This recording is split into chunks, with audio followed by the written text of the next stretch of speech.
being recorded, okay? And I will switch off the transcription because it will show it interprets my voice a little badly because I have a regional accent in English. So what I'd like to do today is talk a little bit about the cross section between cybersecurity and AI, okay? So I'm going to require a little bit of interaction from you all. So there'll be some parts where I'll be asking maybe a question or contribute a view. Typing it into the chat will be absolutely fine. You can either speak it down the mic or on the chat. We just want to keep this informal, but I want you to be a bit active, and I will try to keep an eye on the chat as much as possible, okay? If I forget to respond to a chat or I don't see it, just switch the mic on and they'll say, Andrew, and I will do my best, okay? Or just wait till the end and we can discuss it as a question at the end. Entirely up to you. So what I'm going to do now is I'm going to, here we go, slides on. You can see the slides, and I then go into display mode. One moment, and you should be able to see, slideshow, you should be able to see me and the slide. Now, I apologize if writing Russian on the first slide is triggering anyone, but it is a sensible proverb. He who does not take risks does not drink champagne, because this is a lecture which I'm giving you tonight, and then next Friday I'll be giving a similar version of this to business leaders, organised at an EU workshop. And what I want them to understand is, what I want you to understand is, you can't eliminate risk completely. There's always going to be a threat out there, but if you try to hide from it, you're going to miss opportunities. And from a business point of view, that would be quite bad. And so what I want to do is I want to try to remove the fear tonight, so that you can be confident in actually using AI to actually exploit activities, and not be afraid of using it because you heard, oh, well, bad things will happen, okay? So before we do that, let's go and see what I'm going to try to cover tonight. So I'm going to try to cover first, a very general, will it actually make us safer or a more dangerous place, okay? So we're going to talk about that a little bit first. And then we're going to look at the current AI wave from a security viewpoint, mostly cybersecurity. And we're going to look at where we are now, okay? And one thing we might talk about is going to talk about media and disinformation. We're going to talk about cybersecurity. I'm going to spend a little time on the end on defense, okay, and possible technological arms races. But really, the current AI wave probably will have a limited effect on defense at this point, outside of disinformation, okay? So, but as I said, the aim of tonight is I want to stop people from being scared of AI and the current AI wave, but there will be risk involved. So you have to understand what the upside is, but you have to manage the downside, the risk, before you manage the upside. There's a quite interesting author on risk. You might have heard of him. If you've heard of The Black Swan, the book The Black Swan, this is the person who wrote it, Nicholas Taleb. And he does write a lot about one way of taking advantage of risk is to protect yourself from the downside, for example, a stop loss. And that then allows you to then take opportunities for rare events or other events that come across, okay? But actually removing the risk is not something you can do. Also, the other point I'd like you to get hold of is that it's a lot to do with the relative immaturity of the technology, okay? So I think the situation is going to improve dramatically with AI security over the next year. There is a window of opportunity for people who wish on us bad things to use this technology, okay? Because we are still learning how to use it ourselves. So I'm going to have quite a commercial slant on this. But for those of you studying at the Warsaw School of Computer Science in Polish, one message I'd like to give you is that when you take cybersecurity, listen to Darius, who will be teaching cybersecurity in Polish. And for those of you on English Masters, well, you'll have to listen to me because I deliver the module in English, okay? But generally, the principles of good cybersecurity apply to AI, and many of the solutions that we are having to deal with to apply to AI problems will come from established security management practices and security technology, okay? So, as before, I'd just like to thank our sponsors because these lectures have been funded by an EU programme. It's got a Polish title, which I will not try to pronounce because you'll find it funny. I'm also, a lot of this is being drawn for work that we are doing, as in the Warsaw School of Computer Science is doing on the ERISA project, which is to fast track AI skills in Europe. Okay. The opinions, however, are my own. Okay. So first of all, and I'm just going to take the slides off at the moment so I can see the chat. Okay. You can either go on the mic or you can go on chat. In terms of AI, in terms of security, in terms of anything else, I'll give you a minute just to think about it and type things into the chat. What's worrying you right now about AI and security?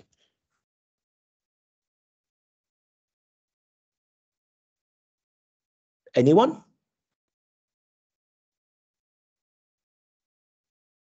Maybe the ability to create false information that is at the first glance undistinguishable from the truth. Yep. Yeah, disinformation, misinformation, and things like that. Yeah, that's a good point.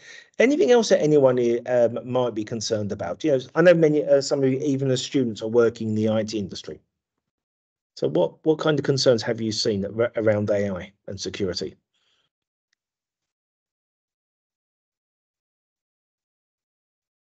Do any of you actually have actually used AI at all at the moment in your jobs? What can go wrong? Because that's also a risk. It's not a security risk, but it's also a risk. I did a bit. I did a test of famous chatbot GPT, and I tried to develop school tests with it, like already school tests, which you could use to check the students' knowledge about things. And it failed miserably because the GPT failed at the really low level of complexity and which I required from it. Okay. It simply pumped random words which even weren't correct chronologically. Okay, good. So this is a nice response. Okay, we're going to explore some of these issues because, as I said, it's not just area security risk, there is commercial risk as well. And people need to understand that when they're using AI right now, now we're going to differentiate between different parts of AI. There's risk. Okay, so let's go back to the slides properly, and I will. And it's great for your contribution. So thank you all so much. This is one of my favorite news articles on AI, and it's from the FT magazine, which comes out, Financial Times magazine, which comes out on Saturday, and I still like it. Humanity is out of control and AI is worried. And it was a parody of some of the people's concerns. It was on the day that Rishi Sunak decided to fawn over Elon Musk at the AI Safety Summit. Okay, very cringe. So let's start off with the big thing. I said this in the last lecture, but it's worth summarizing. I don't think, especially if you're taking a commercial view of this, that existential risk is actually a big thing. We are more than capable of wiping out humanity ourselves without any help from artificial intelligence. Okay, we've got that covered. Okay. What we could be warned on a policy level worried about are things like what is called algorithmic discrimination, okay? Which basically means that if you say you run some machine learning on some data, it might accidentally discriminate against people, okay? It might be, so, you know, it's obviously wrong for an AI to be racist, and you wouldn't necessarily give it race data to learn on, but it might decide to learn patterns which inadvertently discriminate, okay? And it might reinforce, for example, certain social disadvantages. So just because the AI thinks that this is going to give a good result doesn't mean we should actually do it, okay? And that's a political and societal decision, not an AI decision, okay? There's also going to be the issue I talked about last week about energy. We're going to have issues such as policing by prediction. If any of you saw that Tom Cruise film about future crime, I can't remember the title of it at the moment, it escapes me, but there was a nice movie about where they could actually predict you committing a crime, so they arrested you beforehand. Pre-crime, it was referred to as. So there's all types of issues here where where there would be problems with AI. So, facial recognition in the street, for example, this is a problem. So there are implications about what we could use the technology for. And there's a nice saying I keep repeating, which is just because we can doesn't mean we should. Okay, but this is like a political issue, and this would actually exist if AI wasn't there as well. Social credit systems existed quite happily before AI reached its current phase. Okay, we can do it. Yes. Should we do it? I'd say no. Okay, but this is for society to decide. AI is just made, the new AI wave has just made a lot of this easier to have. So it comes back to the slide which I showed you last week, and what I want you to look at the discussion we've got today as in terms of, which is not to be a doomer, not to think that the world is going to end, not we're going to have to stop AI. Focus today. What I want to do is then we want to talk about the risks and talk about the problems. Is to talk about, well, how are we going to solve them? Okay, how can we mitigate the risk? How can we manage the risk? Okay, because that's where we're going to get the gains from. If we're worried about it, if we try to regulate all the AI out of existence, then and ban it all, then we won't see the upside. And I think we really, really need to see some upside at this point. Okay. So I want to talk about risks here. I don't want you to be afraid. Okay. There was for those of you who are Polish, I think one of the most famous Poles in the world, I think, stood in front of 1 million people in the 1980s, telling people not to be afraid. Okay. So I don't want you to be afraid of AI. I want you to just know things can go wrong, but we can control this. And a lot of your jobs are going to be, as IT professionals, is actually making this all work to everyone's benefit. Okay. So, and as I said, I've seen all this before. There have been other AI cycles before. So let's talk about the first threat. Okay. I'm sure you've all heard of Taylor Swift. Not a fan myself, but she's an illustration of actually what generating what are called deep fakes, which are basically fake audio, video, or pictures. Okay, so you can actually use neural networks and to construct these, like the convolutional type of neural networks we talked about last week, to generate artificial images or artificial sounds, for example. Okay, and this allows us to impersonate people. Now, the problem is that though deepfakes have been around for a while, the current wave in generative AI and the compute and the improvements of algorithms have actually made it that actually these have become quite convincing. Okay, and they can be used for all kinds of things. They can be used for scams and hoaxes. Obviously, the Taylor Swift issue about celebrity pornography.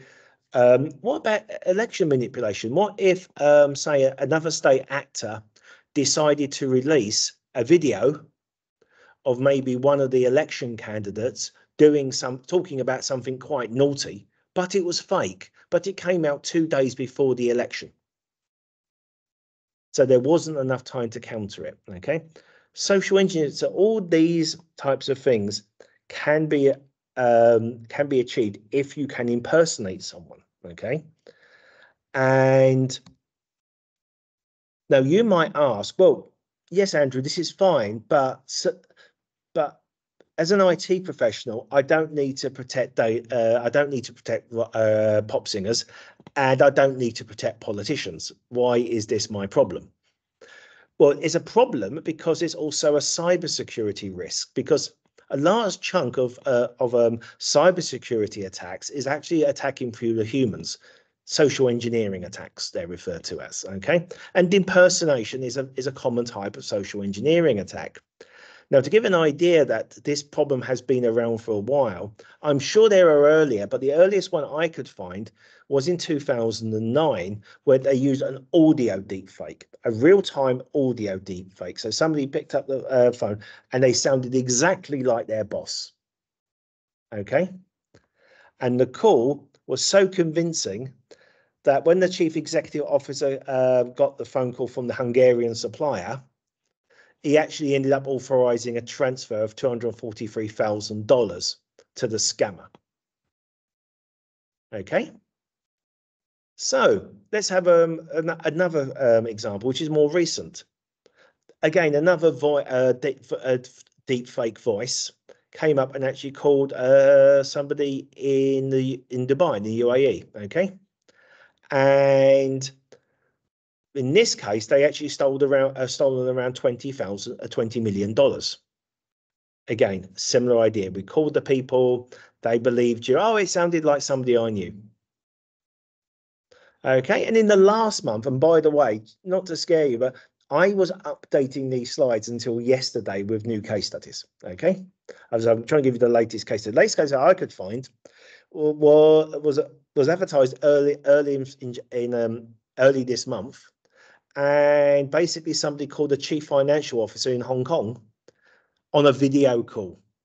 They can do the faces as well. Okay, so just saying, oh, I'm not sure who you are, Jim. Could you get on Teams so I could check? No, that's not going to work either. Okay, even if you can see them, it could still be a real-time deepfake. Okay, and this was around another 20 million US dollars as well. Okay, so these are big.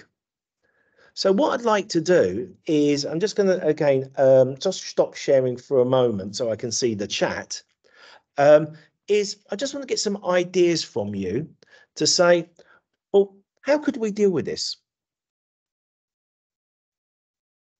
Just give me some ideas. What kind of things would you do off the top of your head? Maybe we could, this is the idea that has been proposed recently, to just connect accounts on the internet to the state recognized proofs of identity. Okay. Identity Okay, so some form of authentication. So we know who we're talking to. Authentic. So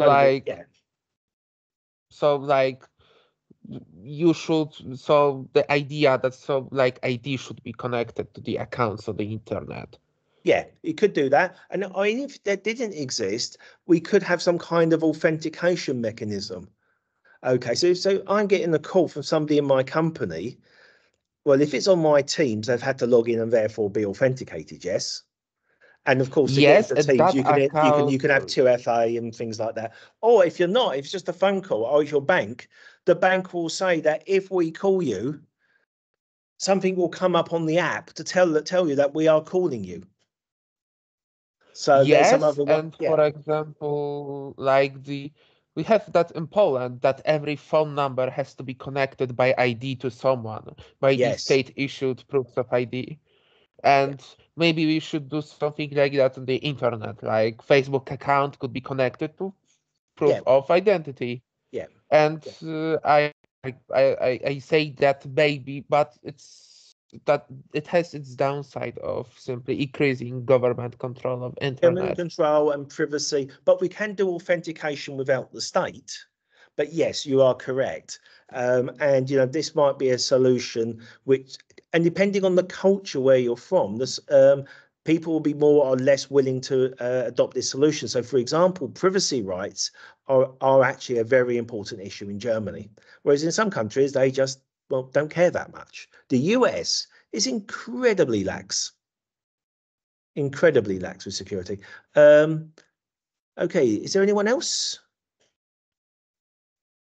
Okay, so the other thing I want to mention is training as well. Most social engineering attacks can actually also be reduced or mitigated by training your staff properly to spot them. Okay, So let's get back to the slides. So we're going to go to the window, back to the slides, and oops, one moment, back to presenting them. Okay, so, come on, up you get. Here we go. So the other point where I'm leading into deepfakes is something called disinformation.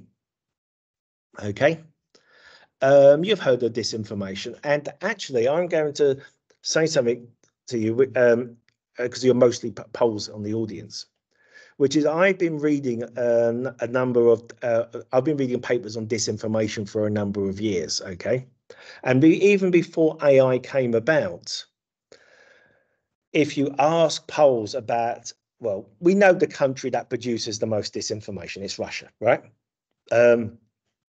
You know, do you believe the stuff of the Russians are? And the polls will go, we don't listen to the Russians, we never have listened to the Russians, etc., etc. But actually, they manage to hide the sources of their disinformation. So it goes through intermediaries and then gets injected into the Polish information space. Okay, so it's actually quite subtle how disinformation works. Okay, and this is disinformation from a state actor. Well, I've got some bad news for you guys. Because of generative AI, you are very soon, everyone's going to look back fondly on the days that their disinformation was handmade, artisan, if you'd like, artisan disinformation by Russian trolls in St. Petersburg, personalized even by a human being just to deceive you. Because right now, and there have been a number of papers in Science and Nature. Here's one on the right in Nature, so you can go look it up. Is that actually, in many forms of text disinformation, actually large language models actually produce more convincing disinformation than humans. Now, I think part of it is because if you're a state actor, trying to get people to produce disinformation in a second language, they're going to make mistakes and they're going to have little mannerisms which you can pick up on.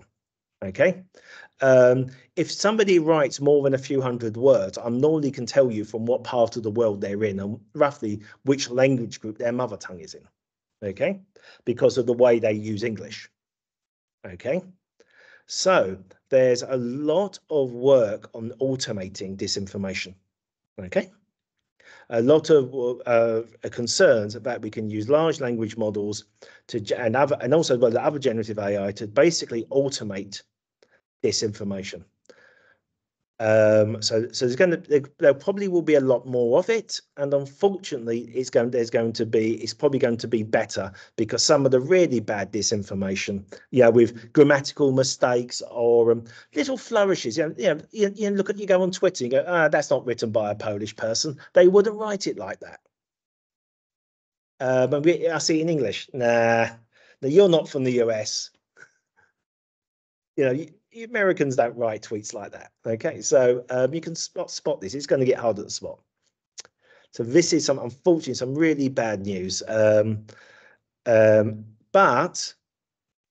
there are things we can do about disinformation, apart from trying to crack down on the sources of it harder, which we've had some limited success on.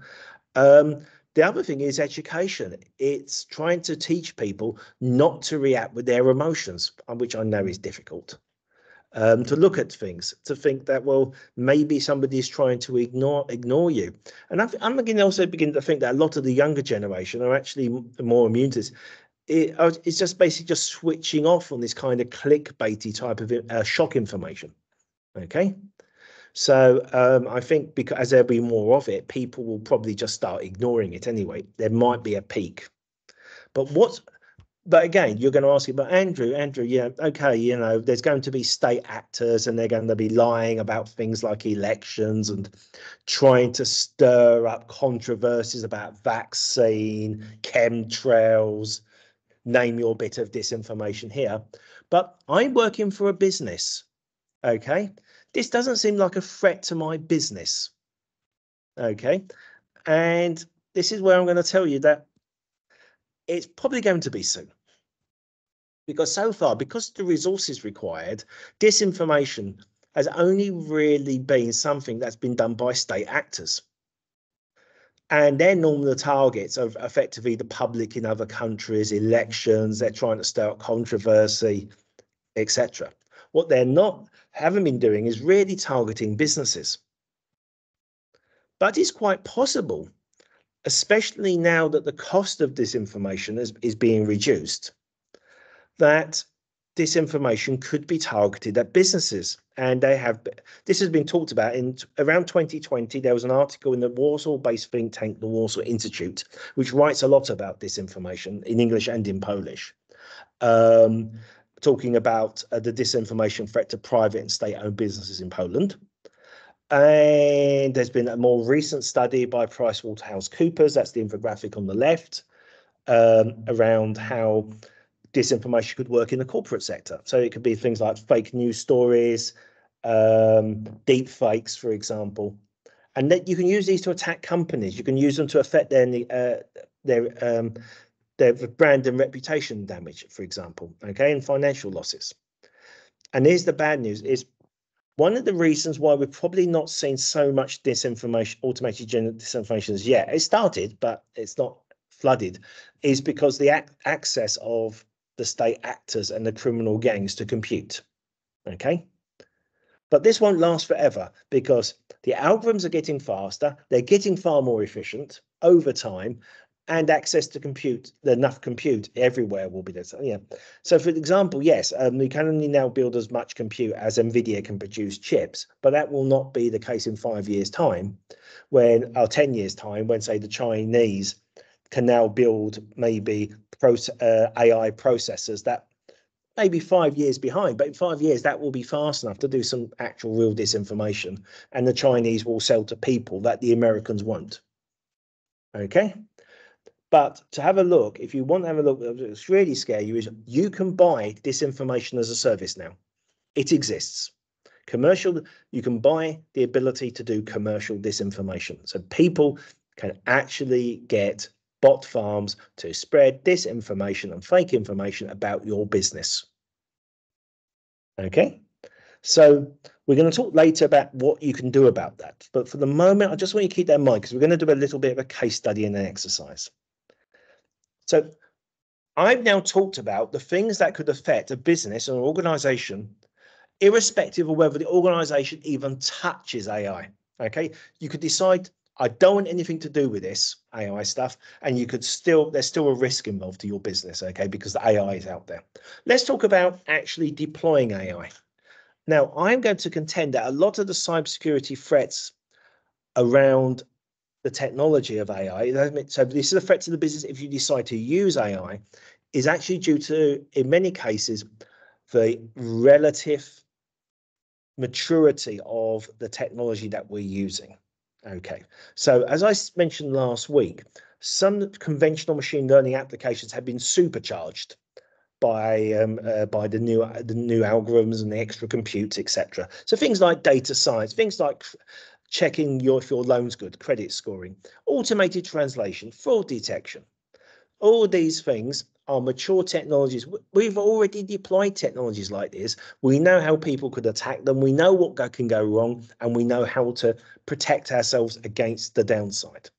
Okay, where we have a little bit of a problem, and I think this will be temporary, is around the generative AI technology, because it only just came out.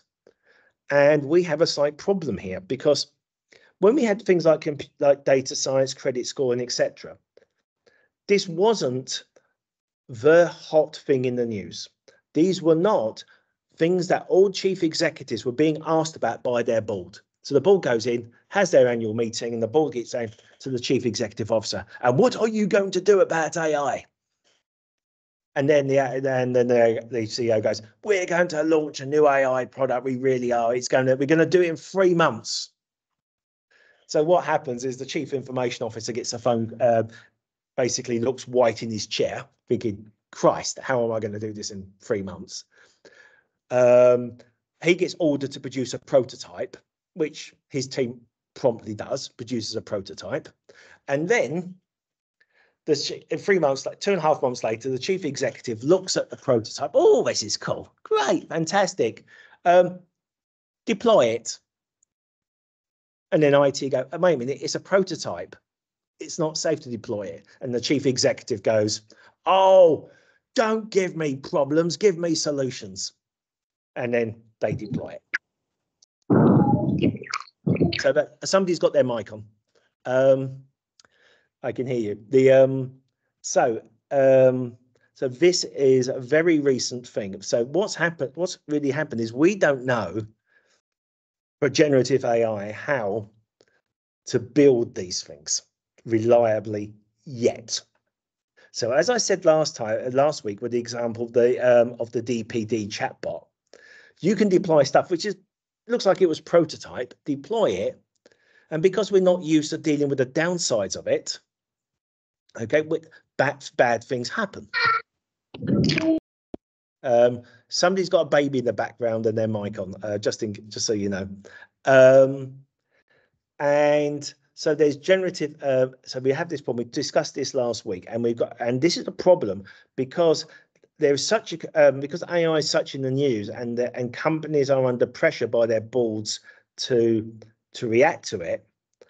They've actually pushed prototypes, what really are prototypes, into production, because we've only been at this 2 years with these types of models, trying to commercialize them and build them in the real world. Yes, this is no time at all. So, and things are like this are going to happen because we're still learning how to build and deploy these systems safely. But on the upside, and I want to give you an upside, is this came 2 days ago. Klarna, you can look up the company and press release there, has built and deployed for a few months customer service chats, and it worked. Somebody's camera's on the I can see your feet.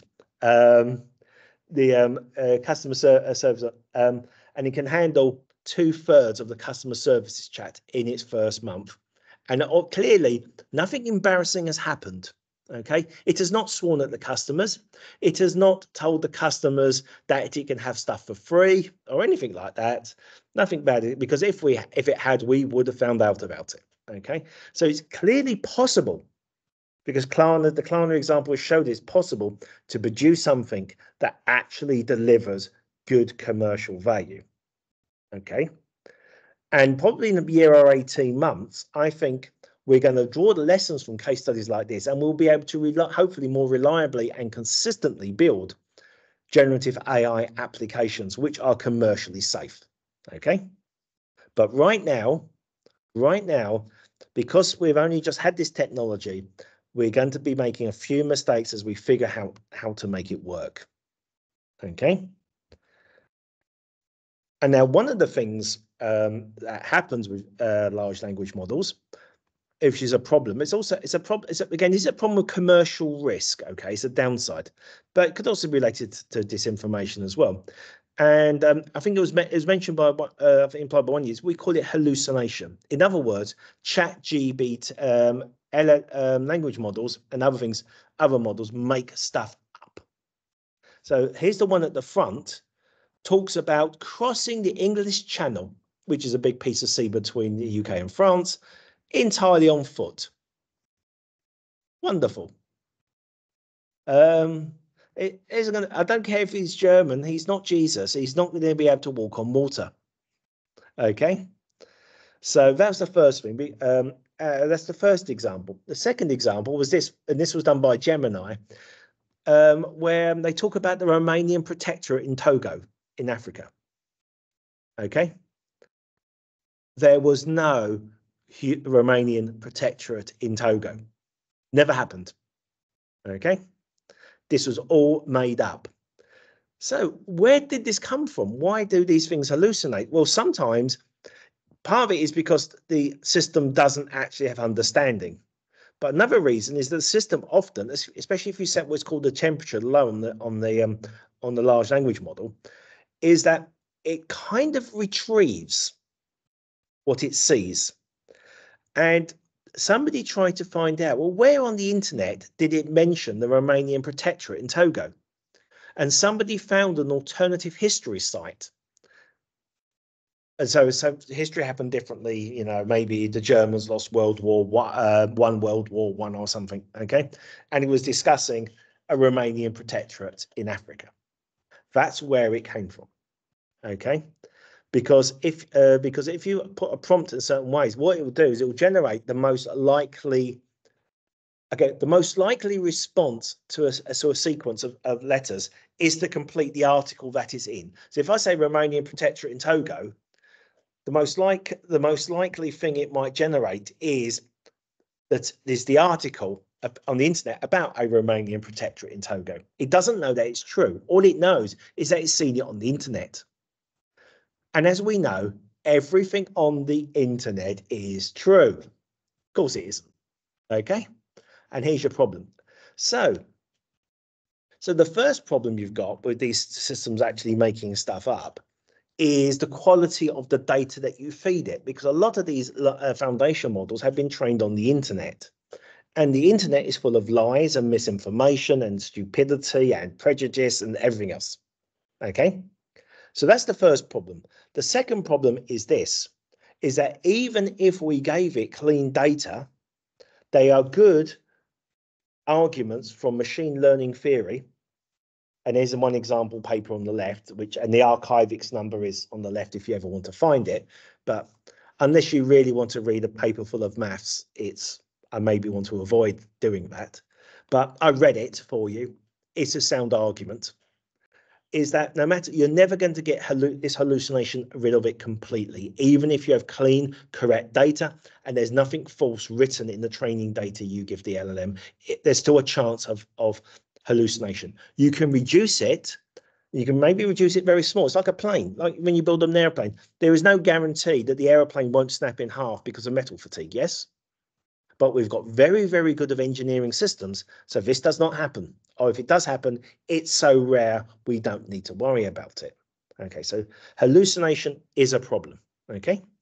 It's not, and we can't eliminate the problem, but I'm confident that over time, we can engineer the problem so that is exceptionally rare and therefore safe enough for use, like an aeroplane. Okay, we can't stop aeroplanes falling out the sky, but we can make the chances so very low that we don't have to worry about it. And this also talks about the issues of the AI itself being safe, about the AI not doing bad things. Again, a lot of this is to do with the data. The reason why some large language models say bad things, okay, and generate bad things, is because it's been trained on the internet and there's a lot of bad things written on the internet. Okay, so, and then there's the algorithms, and then there's the chances of success of the AI, how we tune the AI as well, and what we say what good looks like, and the feedback that we give it. These can all produce results, or can produce bias, etc. So there's a long discussion about what's called alignment, which is basically how do we design, train, configure our AI, especially generative AI, but also normal machine learning, so that it does what we want and not do something that's unfortunate.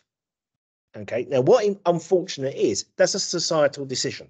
Okay, but you know, there is significant work done on this in the last couple of years. So you know, there is reason to be optimistic that although some AI deployments are falling flat on their face, like the DPD UK example, that very quickly we're going to done it. And when I start talking about in May with the lecture about careers, I'm going to come back to this topic because I think there is a real opportunity for all of you in this issue. Okay. Also, coming back to methodology and structure, when you develop software, there's things such as DevOps nowadays, and there's like Agile, and there's lots of structured, rigorous, tried and tested methodologies that you can use to ensure that when you build a product, it's well engineered and managed. Okay. And this is part of the problem, is that at the moment, especially with generative AI, people have basically tried prototypes, and it doesn't help that the vendors have been, well, lying to you. Vendors I've watched presentations from companies that frankly should know better, telling me that, oh yeah, development on generative AI is really easy. You just need Python, and it's all really just processing strings and prompts, and you feed the right prompt in, and you've got an application. You can have an application in a few hours. You can have a prototype in a few hours. You can't have a working system that you want to put in front of clients. Okay, but then this is why a lot of use of generative AI is not to customers. A lot of use of generative AI is internal to give you hints and first drafts of things, because there's a human in the loop. It's not going to a customer. And if you decide to say, please write me a letter, and it writes you a letter, and the letter has some bad words in it, you just change the letter or throw the letter away. Yes, it doesn't go out in the world. So there are use cases of generative AI where it's tolerant towards generative AI hallucinating or producing bad words or showing bias or spreading disinformation, that type of thing. Okay. And in machine learning, conventional machine learning, there are rigorous methodologies, often referred to ML ops, about how you go around building, designing, and validating a commercially deployable machine learning system. This already exists. For Gen AI, this needs to be developed because it's got its own issues, but a lot of work has been done on this and it's happening really quickly. So what I want to say is, although this is a problem right now, and there will be people falling flat on their face, and this is what's going to cause in the hype cycle. We said that we're at the peak of the hype cycle right now. Everyone thinks it's going to change everything, which it won't. It will change a lot, but it won't change everything. And then there's going to be the trop of disillusionment. And it's because people will try it, not know how to use the technology properly, fail spectacularly, epic fails, lots of epic fails. And that's going to cause people to be disillusioned. And then 18 months later on, people then realize, well, actually, if you properly engineer it, it's really useful. Okay. And it's about the question of how do you properly engineer it is the key issue here. Okay. So I realize I'm actually going way over time, so I'm going to speed up a little. I do apologize. So the next thing is shadow AI. The next problem is shadow AI. According to the Polish Statistical Office, only 8% of businesses are using AI, which is wrong. Only 8% of Polish businesses are knowingly using AI. Everyone I ask who works in an IT or knowledge-based industry says they use an LLMs, okay, at least occasionally. Okay, and anything you have as an LLM, you can train to an LLM, can be used as training data. So if you upload personal information to ChatGPT, and the public version, or the normal version that most people have, not commercial versions, but the public version, and say, could you give me a summary of all this data with people's personal information on it? ChatGPT has learned that personal information, and you have breached GDPR. And just in case you wonder what GDPR is, in Polish you call it RODO, and there's big fines for breaching that kind of stuff. So there are solutions to this, though, because people have been leaking personal information before. You have to train them not to do it. You have to make sure that only people have access to information they should have access to. And you can provide AI tools internally which don't upload personal or private information to the company to the outside internet. Okay, so you can do this. This exists. It used to be called shadow IT when people used to connect their devices. And then you had shadow IT issues with people using external services and keeping company data on their, say, their own laptops or on the cloud. This exists. We know. Yes? Or like using private emails, like Yes. commercial, like Gmails, or like. Yeah, so if you're trying to conduct company business over private email, yeah, that's a good example. That's a good example. Yes. So there's policies against this. People are trained not to do it. Okay, it's a similar. It's a new technology. People misuse it, and management don't know what's going on. Well, we've solved this before. We can manage this problem. And then there are attacks which are technologically based. And generative AI systems can be attacked. So the actual LLMs can be attacked. You can do things that you can, and there's a nice 2 articles here which are very readable. So what I'm going to do is I'm going to generate a PDF of the slides and send it to Justina, so that you can get access to the links at the bottom of each slide. Okay, so you can look this stuff up in your own time. But it's possible to send data in to damage the AI model. It's possible to send prompts in that will get it to run outside code or do prompt task which it's not supposed to do. So, for example, people persuade the LLM to swear, okay, or to say naughty things. It's possible to overload it and bring it down. Denial of service attacks. They're called sponge attacks for LLMs, but it's the same thing. You can steal information from it. If you give the right query, it will start telling you stuff that the model knows. So, for example, you might be able to talk out the personal data which somebody has accidentally uploaded to it. So, could you tell me about all the people who had vaccinations at your company? And if there's no safeguards in the AI and someone's uploaded a spreadsheet to the LLM with this information in, it might just start chucking out that spreadsheet or bits of it. And of course, we know about deception as well with deep fakes and things like this. So you can have a technological attack. But what I want you to realize is people are already working on this. One of my industry contacts is doing a doctorate on this type of thing. We've dealt with technological attacks on IT systems. We will find ways of trying to reduce the risk. We get risk. We've dealt with denial of service attacks. We know how to reduce the risk of that.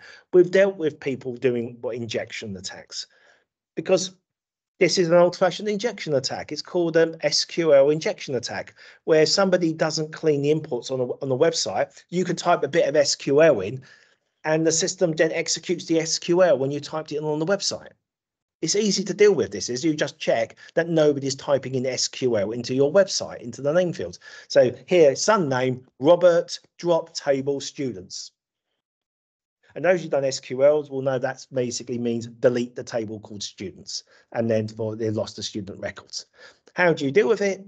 You check that anything typed in isn't an SQL command, and if it is, you ignore it. Now, it's harder to do with LLMs. Yes, it is harder to do with LLMs, but it may not be impossible. We can actually give us time. People will figure this out, okay, to reduce the risk. So don't be scared. And you might be some of the people who actually maybe over the years begin to work on this and actually make it better. And a lot of, in terms of the management problems, still exist. So how do you govern AI? Well, it's not that different from data governance, which works in companies. It's still a computer system. AI is still a computer system, okay? And this is what you need to realize. Okay, so there's a lot of things that already exist, and we're developing it at the moment. And often they're based on things that we've already dealt with, but in a different context. We have to change it a bit. The technology is a bit different, but we're already 80% there because of the work we did on different systems in the past. And one of the things we're going to have to do, one thing I'm going to do when I teach this to business, is we're going to have to do some risk management. Okay?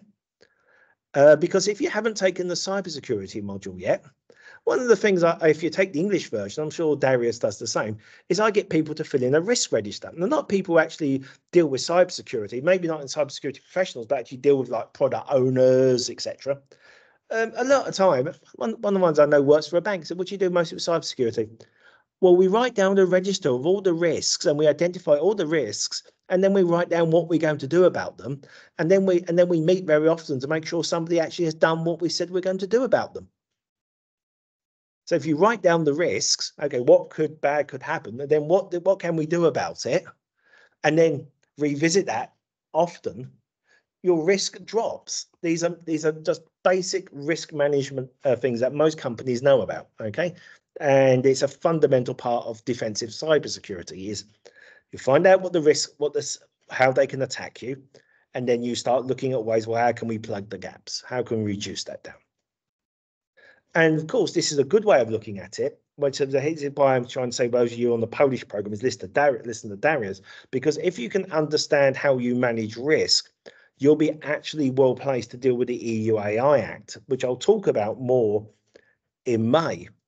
But basically what it does is it categorizes AI systems by risk, by societal risks of it going wrong. So if you're already working in an organization that uses AI and you're risk aware because you're using it to help you manage the downside of it, then actually compliance with the EU AI Act should be a lot more straightforward. Okay. And the other thing I want to talk about while we're talking about regulators is that the regulators are finding their spines at last, and they are prosecuting people for doing it wrong. Okay, so here the Information Commission's officers ordered Serco Leisure to stop using facial recognition technology. That's in the UK. So they said stop using facial technology. They were doing it wrong. They were breaking the law, and they were ordered, and they're going to be fine. And this was early on this month, and again this last week, the US's Federal Trade Commission has told people stop quietly changing your terms of service to collect data about people. It's illegal, and we will prosecute. So the regulators, even it's not just a European thing, are actually getting quite tight about this. Okay, and actually that's a company risk as well. Now, one of the things which I'll be presenting on the talk I'm giving in Brussels to the audience in Brussels next week is one of the other things that people forget about is, okay, even in cybersecurity, you're going to get hacked eventually. Okay. Okay. Even if you're a bank with bank levels of cybersecurity, they get attacked all the time, and occasionally somebody causes some damage. Okay. But what works is that a lot of companies take, I'll use a Polish phrase, jakoś to będzie view of cybersecurity. It'll be all right. And then it isn't. Okay, you get a ransomware attack or something and you get hit. Well, it's the same with AI. So what you need to do is actually to write a plan. About incident response. What would you do if you got attacked? So what I'm going to do is just give you a quick, just to get you start thinking about. I know I'm running over time, but this is what I'll probably be finished in about 8 minutes. I do apologize. I need to make this talk shorter. But a scenario is not my circus. You're Polish, you get the joke. Okay. And it's a Polish toy and game manufacturer, and it's brilliant. They've taken the world by storm. Okay. They've got these imaginative designs. They're loved by kids, big and small, and they've caused really bad competitions in the Far East. So imagine you're the chief executive officer and you're meeting Jan Kowalski, who's an international YouTube influencer, about a future internet campaign to promote your stuff. Then in the office, suddenly runs in the head of marketing. He's red, he's exhausted, he's in a state of panic. It turns out that a deep fake of this influencer, who's very popular across the world, has gone viral. And the deepfake is a harrowing video exposing, unquote, how Not My Circus's toys are killing children. Of course, he's not made the video. And then obviously social media is on fire. People are swearing, how dare you kill children? You're horrible, etc., etc. None of it's nice. Okay. So any quick responses, quick thoughts, what would you do? What would you do if you're in charge of this company and somebody has sent a deep fake video saying that your products are killing children?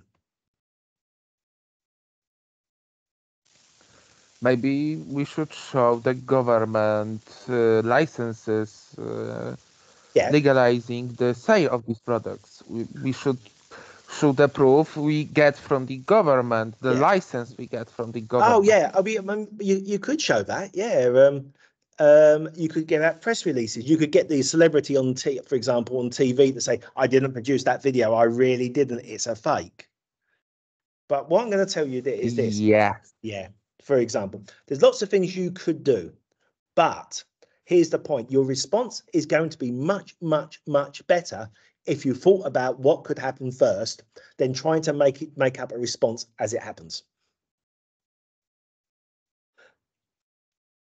That's the point. Is you should start, if you're in charge, if you're working in business, you should start thinking about what kind of attack, what would happen if we had a deep fake attack attacking our products. Do we have a media response plan? Do we have a press release ready to go? Because remember, social media is not waiting for you. You're already getting phone calls to your head office telling you how evil you are. Okay, social media has gone mental. The video's going across the world. You know, you've got to stop it. You know, and you can't just call Facebook. They'll take the mate. Yeah, you've got to deal with that situation. You've got to respond fast. You've got to make sure that you've got a campaign designed, outlined to deal with the damage. You might not be able to stop it immediately, but you might be able to quickly get a good advertising campaign, maybe going a day later, which will more reduce the damage. You're going to get damaged, but you might be able to reduce it. So the point here is if you're giving advice to businesses, have a plan. Think about what could happen and then have a plan to respond to it, because life is much better if you actually have a plan. And it's the same in cybersecurity. It's an incident response plan. What happens if you get hacked?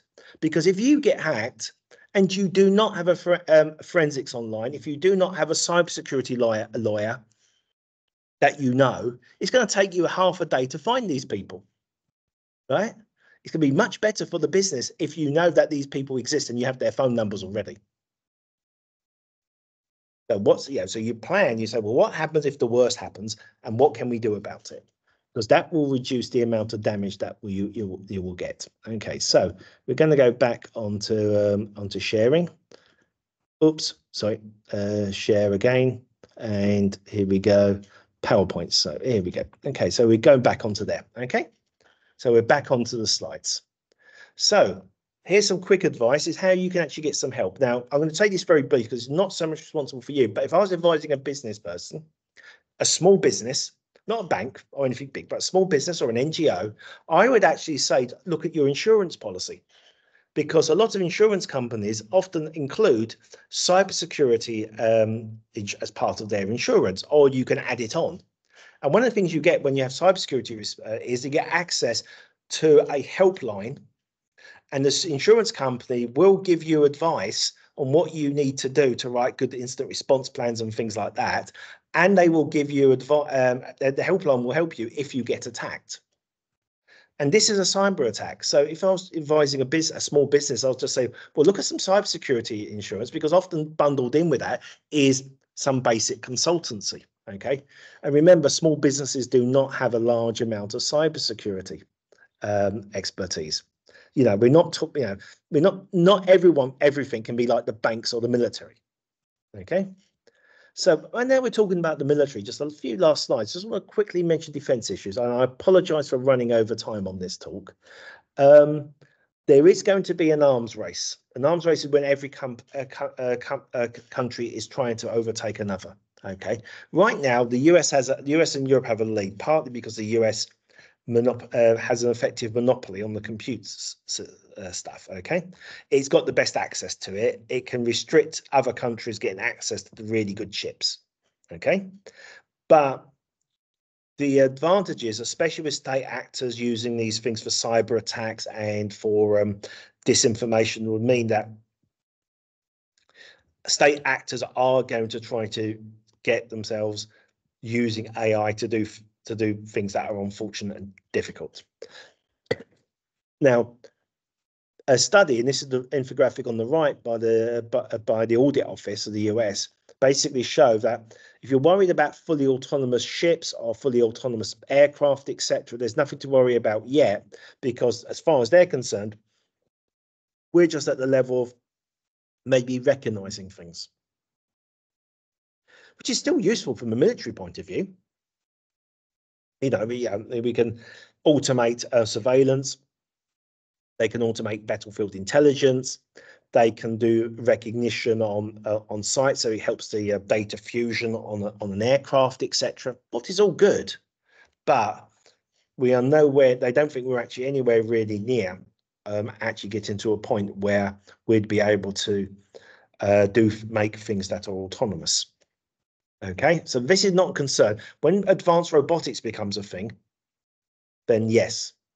So but if we are talking about AI drones, the main issue, if it's theoretical right now, is the degree of autonomy. Now, I'm not going to talk about this, but basically, what would you do? Do you have humans in the loop? What kind of drones could you build? Because there's a really good video about this by a YouTuber called Perun, sorry, and he's got two videos. this really does it well. And I apologize for the typos on the slide. I will fix these before I send the slide out. I was finishing this slide at 1 a.m. last night. Okay. But they are more immediate defense concerns. Yeah, people have used LLMs for defense that suggest bioweapons, or how to to suggest how to write malware or hack websites. My opinion, reading the reports, is they don't do it very well. And in the case of the bioweapons or chemical weapons, get James AI to come up with a chemical weapon. Actually, I have a chemistry degree before I became a computer scientist. It's no better than me going on the internet looking up how to do this stuff, okay? Which I wouldn't recommend anyone does.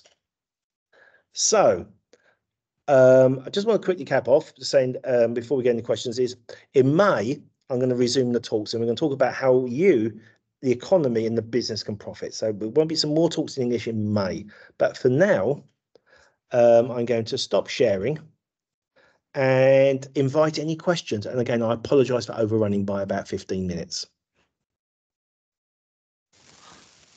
May I have a question? Go ahead. About the bioweb. To be honest, about the chemical weapons, bioweapons, the EIEs, like IEDs,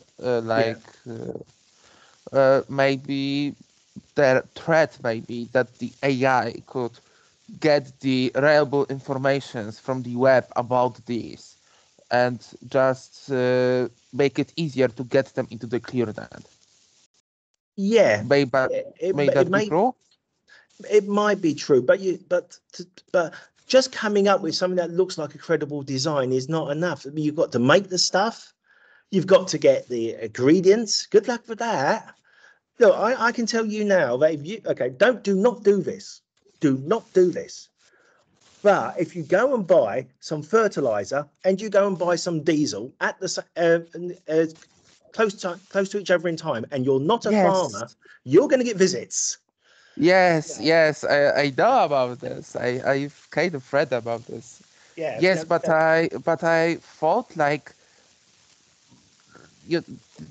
that there were some receipts that terrorists made and uploaded to their magazines or to the recipes, web. Yeah. Yes, and maybe the LLM, large language models, could just pump these up accidentally more to the ClearNet. Yeah, it could do, and it could. I mean, obviously, the LLMs, I hope, have not been trained on the dark internet. Please God, don't let that not be true. But it could do. It could possibly use some retrieval, but then again, using Google can do that as well. This threat has already existed. But generally, the issue, there's a whole, what you call it, I hate to use this term in this context, but a kill chain. You need a sequence of things in order to mount an attack. Okay, and just having the recipe is not enough.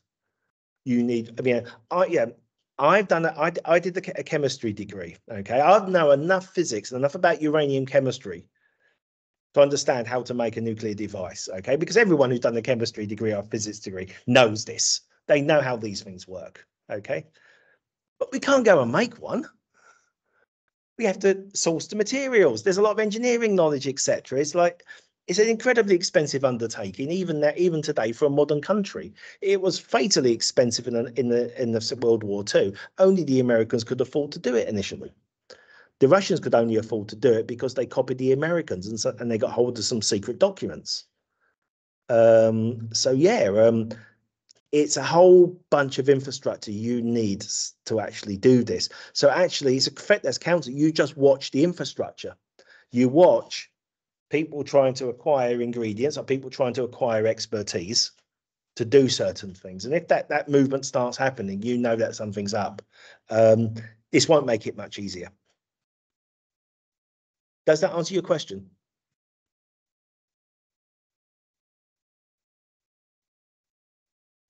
Okay. Any other questions from anyone? All right, if not, I'm going to stop the recording now. And here we go. We can stop the recording.